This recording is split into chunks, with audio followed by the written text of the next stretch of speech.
So it was primary day in Florida on Tuesday, and if you tried checking the results right when they came in at 7 p.m., chances are you couldn't get any info. That's because a near statewide crash of the software that handles election results for 66 of Florida's 67 counties went down. It crashed during the primary, which is in the middle of August. There were no presidential candidates on the ballot, yet the vendor, VR Systems, said it had too much traffic to handle. It's insane, and they better get this fixed ahead of the general election, because if this were to happen on election night, the conspiracy theories. Oh yeah, I already saw somebody when there was a news thing posted about the issue. Somebody said, "Well, they're just preparing for November." They better figure it out. And what is with these systems in this state that never work? The SunPass system was a disaster. The unemployment system is a disaster. There was that system for school vouchers or something that was a disaster. I mean, come on, get it together. So they better get this fixed by November. I don't know if they need a new vendor or what, but you can't expect people to sit there and keep refreshing. Nobody wants to do that for anything, whether it's looking for vote tallies or anything else. We broke the internet. Yeah, I guess so. Our primary elections that got like 20% of the electorate to turn out broke the internet. Yeah, and Miami-Dade, actually, they did okay because they have their own system. Yeah. They didn't have this vendor. So their system was fine. And also, if you went to the state division of elections, you could get the results there. But the problem with that site is it's got all the counties. It takes forever to sort through to find your local races. And they're also slower to report. So that wasn't the best solution either. They really need to get this situation resolved. And a number of supervisors say they may just change the vendor altogether. And in terms of the results, no real surprises. You had Rick Scott cruise to victory in the Republican primary. Got to be honest with you, I couldn't even tell you who was running against.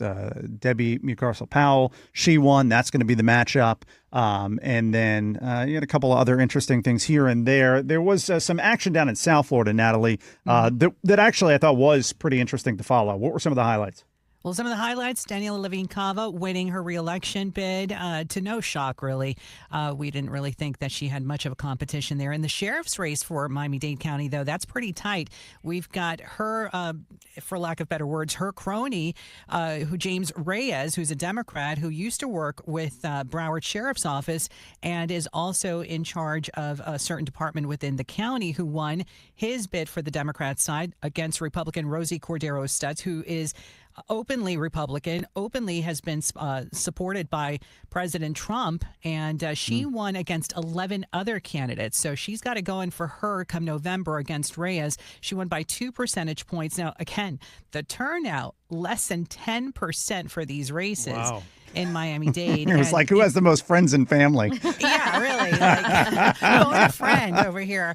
To my surprise, really, I was expecting for voters to go against expanding rapid mass transit in Miami-Dade County, which is a total mess in and of itself all the time.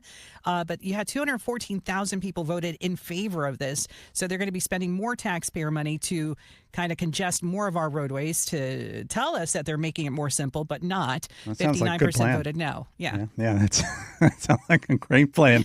One of the things that I was keeping a close eye on, and we talked about this yesterday on the show, the school board races, because these have become really contentious these days. Mm-hmm. And in particular, Governor DeSantis, he is backing a lot of school board candidates. It's something that you didn't used to see. The governor getting involved in something that local. And the results, not great, a bit mixed. 11 of his candidates lost, 6 won, 5 headed to runoffs, 1 too close to call. And in some of these races, like what you were saying, Natalie, some of these races, if you reach a certain threshold, you just win. Right. And then you've got other ones that go to runoffs and all of that. So you need a 50 plus 1. Yeah, exactly. All right. Thank you, Natalie. And now let's talk about the Democratic National Convention, the other big event yesterday. Party atmosphere in Chicago at the United Center as Democrats were excited to see former President Barack Obama and First Lady Michelle Obama give the featured speeches.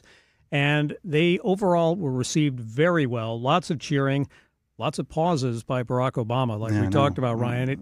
Those breaks actually add to the length of the speech. They do. You have it on paper and you think, okay, this is going to be like 30 minutes. It ends up being like 45 or something. I know, and I'm trying to get to bed. Like, I got to get up early. It's like, cut these pauses out. But they did get them on earlier than Joe Biden. Right. So chances are most people who were interested in watching the convention got a chance to see one or both. And the focus, I think, was about the 2008 campaign. They're trying to bring back a vibe that they had in 2008 when Obama won the presidency in a landslide election. And Michelle Obama talked about that, but they also went after Donald Trump. They took him on and gave him quite a few lashings when it comes to the things that they criticize him about, much to the delight of the crowd, of course. And there were others there speaking, like the second gentleman, Doug Emhoff, the Illinois governor, the billionaire J.B. Pritzker, and, of course, Vermont Senator Bernie Sanders. He's always around, isn't he? He is, and delivers the exact same speech for and years now. billionaires. Yeah. The message doesn't change. Nope. Now, we'll see Tim Walz tonight. He will deliver the acceptance speech as the VP nominee. And we'll also see former President Bill Clinton, the former House Speaker Nancy Pelosi, and Transportation Secretary Pete Buttigieg. We'll have coverage live here on WFLA and WIOD at 9 p.m. All right, Chris Trenkmann with today's top stories. Chris, thanks so much.